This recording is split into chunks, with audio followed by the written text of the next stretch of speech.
Hello，大家好，我是怡媛。各位还记得在之前我有做过几个影片关于 Age of Empires Mobile 的游戏影片吗？在之前的影片介绍里面都是讲这个游戏要怎样去玩，新手要怎样玩，有一些什么新的特色之类的，但是没有说过到底要怎样去打仗。那么刚好这一次我也是有幸的去参加测试服的玩法，跟我的队友们一起去战斗，并且抢夺至高王城。那么现在你们画面上所看到的就是我们要渡河。大多数我们玩策略游戏要去到下一个区域都是要经过关卡，然而在 Age of Empires Mobile 里面，我们必须要拿下码头，在击败了海上面的守卫军才可以渡河。当然每一个码头每一个关卡都有自己的开放时间，这个时候联盟官员就需要做准备了，你们可以提早发邮件跟你们的成员们说，我们什么时候要开打了。那其实我录制画面的时候我是已经迟到了迟到了一点点。现在我们在攻击对方的耐久度，要把那个对方的耐久度打完之后才可以过去，但是在耐久度之前呢，其实它是有一个血量，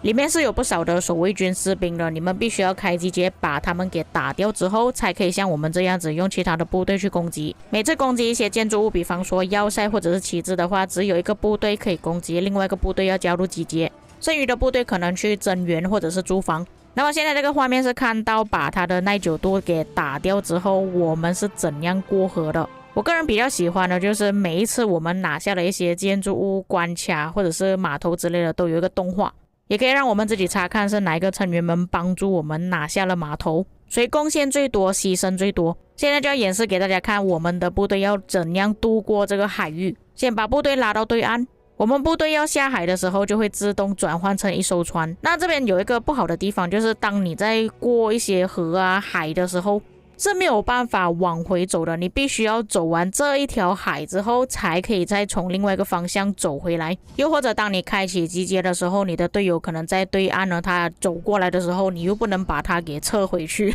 要等他过完整条河之后才可以撤回。那在过完码头之后，有一些哨站之类的可以去攻击，把他们给拿下。同样的，在我们打败里面的士兵之后也是一样，有一个耐久度，要打完之后才会正式摧毁这个建筑物。刚好我是身为联盟里面的阿斯，这边也是演示给大家看，如果你们要建一些旗帜的话应该要怎么建。我们要建任何的建筑物都是需要基地，没有基地你是没有办法建起来的。就像你们画面上所看到这个圆形有图案的地方，但是地基不需要我们自己去建啊，游戏中会自动提供给你，你只是需要找到这个地方，然后建起你的旗帜要塞就可以了。当然也不是说你放下去之后就马上建好，你们还是需要派部队过去慢慢建起来。除了圆形之外，还有这种正方形的，你们可以建一些联盟采集中心、哨站、箭塔、城门、学堂、工作坊、城镇都可以建，就看你们战斗的时候有什么需求，或者是你们平时日常联盟需要发育有什么需求的话，就可以自己建。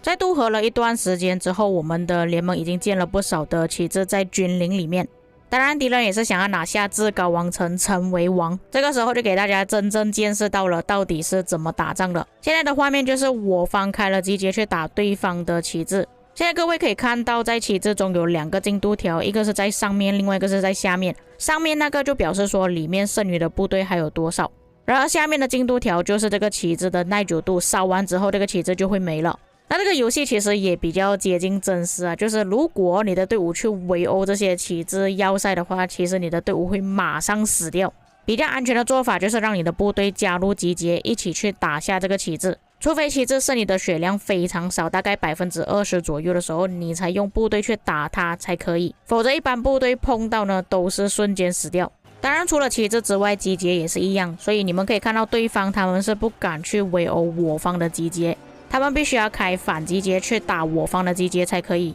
如果后期真的是想要围殴我方的集结的话，也是需要等到我方集结剩余的兵量不多的时候才可以围殴，否则也是碰到就死。这个就是演示给大家看的画面，就是当集结把驻方里面的部队全部打完之后，他就会开始扣下面的进度条。假设我们的队伍直接围殴旗帜或者是要塞会瞬间死掉的话，要怎么办？我们可以打旁边一些增援的部队，或者是有一些部队呢，他们会停留在旗帜旁边削弱旗帜的耐久度，这个时候你就可以派部队过去打他们了。像我画面上就是锁定了列奥尼达，把这个队伍给打掉。当然我也知道有一些玩家觉得说，哦，我自己很强，我可以打败集结，我这边就演示给各位看。我这里是使用了我3支比较强的部队去围殴集结，但是你们可以注意看我右手边的血量，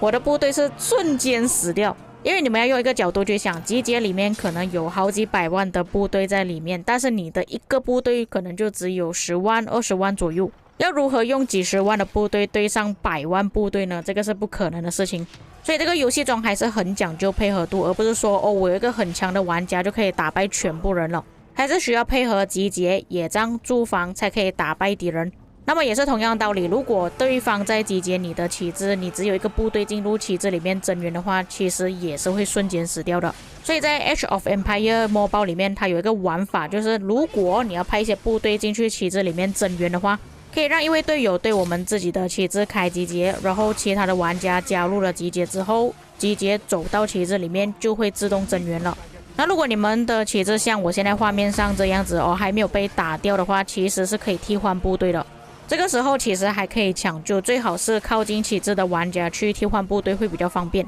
像现在画面上所看到的，有一个蓝色的部队已经走进去旗帜了。调集援助就是我刚刚所说的，你可以用这个方式开启一个集结，让你的队友加入，然后把全部部队一下子搬进去这个旗帜里面。所以相对来说，在 Age of Empires Mobile 里面，防守其实会比起集结还要更简单一点。因为我们的城市可以迁城到旗帜旁边，然后一直替换部队，但是集结方的话，他们要从自己的家派部队走过去，在走过去的途中可能会被一些敌人给打到，就变成说集结没有办法增援。但是如果进攻方，也就是集结方，他们的玩家比较多、比较活跃的话，那还是可以拿下旗帜的。像画面上我所演示的，其实我们活跃的玩家并不是特别多，也没有一直去增援旗帜，导致成我们的旗帜里面已经没有多少的兵力了，并且在削弱我们的耐久度。像前面我就有说过，我们用一般的队伍去围殴集结的话，风险很大，会马上死掉。所以我们现在能做的事情就是开反集结，不断的去增援我们的反集结，把对方的集结给打下来。同时间在画面的左下角，我们的盟友在帮我们拦截对方的增援部队。但是把他们的集结打掉之后，没有想到他们还有带工程车。这个游戏中工程车真的是用来工程的，用工程车攻击建筑会比较快把建筑给摧毁，但相较之下工程车会比较容易围下来，不像集结那样子有这么多的部队，我们只要玩家配合一起去把工程车给打下来就可以了。当然也不是这么快就可以打下来的，需要一段时间，所以会发生像我画面上所演示的一样，我们在攻击工程车的时候，对方的部队在攻击我的屁股。还好这个时候我的队友来帮忙了，没有想到就是我们拆掉了一个工程车，对方又推另外一架工程车过来在跟队友配合之下，成功的把工程车给打掉了，也成功守住我方的旗帜。敌方没有办法拆毁我们的旗帜，我们现在要反过来去拆毁他们的旗帜，削一削他们的锐气，降低他们的士气。前面所看到的画面都是在至高王城要开放之前的一天，我们打的是左手边的敌人，也就是蓝色的，没有想到右手边又来多一个黄色的，而且他们是已经包下了至高王城3个方向，然而我方只有1个方向而已。现在我们能做的事情就是快速的去建旗帜，把他们的旗帜给拆掉。那原本我们是想要等到至高王城开放的时候才开始攻击，没有想到他们在至高王城还没有开放之前就跑去攻击我们了。不过值得庆幸的是，对方的活跃度没有我们高，然后我们反过来去集结他们的旗帜。暂时的计划就是把他们下路的旗帜全部打掉，并且在后面断掉他们旗帜。也就是说，我们要在后方的接触点断掉他们的旗帜。我在拆旗帜的过程中发现到一件事情，就是如果你把自己的部队藏在集结队伍里面，并且攻击对方的旗帜，对方是不会攻击到你藏在集结里面的部队。就像我画面上所演示的，其实我的花木兰是在集结里面，但是我的宫本武藏不是任何的集结，只是一支队伍而已，在帮忙拆旗帜。因为我把队伍放在集结里面藏着，也就是用了集结队伍来保护我的部队，除非敌方看到我的头像点击我的头像攻击，否则他们是打不到我的。那么我的队友们花了半天的时间，成功的把他们后方的旗帜给点起来了。也就是说，只要这个旗帜烧完之后，我们就可以成功断掉他们的旗帜，在上面连接至高王城所有的黄色旗帜都会失效。等于说最后有触碰到至高王城的联盟就只有我方而已。现在让我们见证奇迹的一刻，对方的旗帜即将要被摧毁，他们的旗帜全部都要失效了。现在我们看大地图可以发现到上方黄色旗帜真的全部都没了，然后我方再继续扩建领土，等于说在至高王城还没有开放之前呢，我们是已经成功的把地方给击退了，这些上面的领土全部都已经失效。在拿下至高王城之前呢，最好先把圣塔给打下来，因为圣塔会提供一些 buff， 有帮助于我们之后打至高王城会比较轻松一点。打圣塔基本上没有什么难度啊，自己一个人都可以把它给解决掉。至高王城周围有4个圣塔，全部都打掉。在我们进入至高王城之前呢，会有一些关卡，要把这些关卡打掉之后才可以进入。要打下这个关卡，一定要开集结。最好的做法就是像我们这样子啊，大家都等在关卡外面，然后等集结到了增援进去就可以了。从画面上你们可以看到关卡里面的血量总共有90多万，所以真的最好不要用你们的队伍贸贸然然去装一些关卡建筑物，否则你的队伍会死得很惨。要记得在这个游戏必须要团结，不管你是有花钱还是没有花钱都好，每个玩家都很重要。也是一样的，关卡会有一个部队的血量，打完这个部队血量之后就会有耐久度，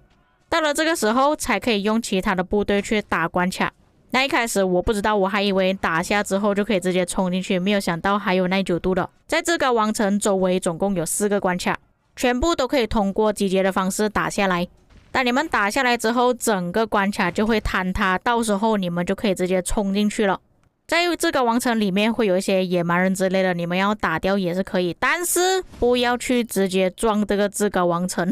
撞了之后会死得很惨，还是需要开集结过去打。为什么我会知道呢？就是因为我自己跑去围殴至高王城因为我不知道，我是有个队伍在集结里面的，当我看到集结已经碰上至高王城了之后，我就派另外3个队伍去围殴。但是你们可以看到至高王城里面总共有300万的部队，我的部队瞬间融化，真的是瞬间，不到几秒钟就没了。所以还是老实乖一点吧，加入集结，加入驻防吧，不要自己一意孤行。像如果我们开集结的话，也是里面会有至少100多万的部队是可以轻松打下来的。当然打不下来的话，你们只是需要一直不断的增援就可以了。当然最终的结果就是我们获得了至高王城，第一个获得。当然这些功劳都要归功于所有的成员们，不是只有1-2个玩家就可以完成了。这个就是策略游戏的乐趣，跟你们的队友一起并肩作战，拿到最终的胜利，成为最强的联盟。那到这里就差不多是已经结束了整个王国的战斗了，之后或许会有一些 KVK 之类的，但我相信之后应该会有更多的战斗。我个人体验下来，其实手机版还是有还原原本电脑版的战斗方式，游戏场景也是非常细腻，不管是至高王城、码头、野外的领土、花草树木之类的都有描绘出来。比较不好的地方可能就是时间的问题了，你们可以看到19 UTC 也就是我的凌晨3点，但没有办法，毕竟这个是国际服嘛，全球的玩家都会在这个游戏里面有不同的语言，有不同的时区，没有办法就跟着我自己的时区去打，多数网络游戏都是这样子啊，所以真的没有办法。另外一个就是当我在战斗的时候，感觉反馈感没有这么明显，就是我攻击到了对方的部队，或者是锁定了对方的部队，没有比较明显的可能咔清这样子的声音，让我知道我是已经成功的锁定了我的敌人，还是我已经成功拉到我的部队了。哦，还有拉部队的时候，你们可以发现到这个线条很短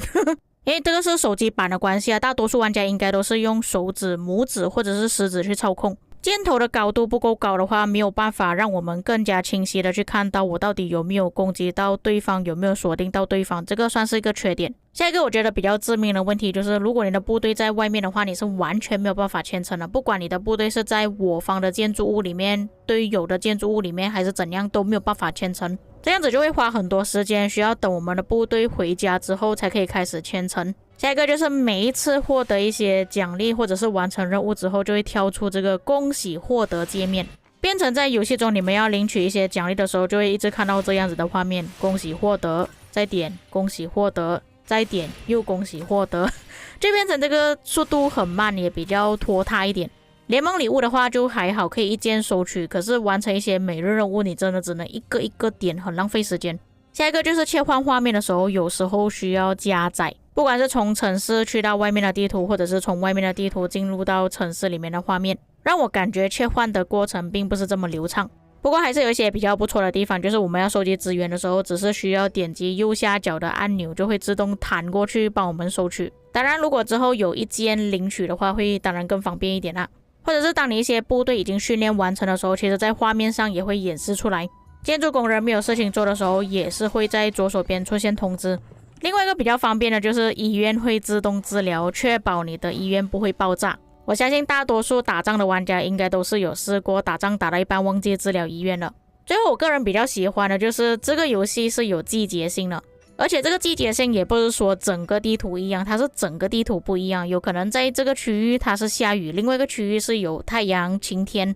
不同的州属有不同的天气，就不会让我们看游戏画面看久了之后就会觉得很单调，会不断的在改变。以上就是我试完了 Age of Empires Mobile 的游戏感想。那大多数的游戏从电脑版移植过去手机版之后都会让人觉得失望，暂时来说我觉得还可以。我也是从今年年初开始等待这个游戏的推出，正式版将会在10月17日推出，也剩下不到1个月的时间了。对 Age of Empires Mobile 感到兴趣的玩家最好提早预约，之后可以拿到奖励。除了可以拿到一些材料资源加速之外，还有头像光跟埃及艳后，还差一点点就可以拿到城市皮肤了。根据官方网站来看，现在是已经有300万玩家预注册了，也算是比较正常啊，毕竟这个是经典的策略游戏 IP。我个人感觉手机版是比起电脑版还要更加灵活的，像电脑版你就只能通过滑鼠点击一个地方让你的部队走过去而已，手机版的话你就可以各自操控不同的部队，他们应该要去做什么东西，要去哪里，而且也是保留了之前自由行军的玩法。毕竟大多数的策略游戏还是点对点，玩起来的爽快感也不会这么多。今天就暂时介绍到这里，至于各位对于 Age of Empires Mobile 有什么看法，可以在评论区给我知道。我们下个影片再见。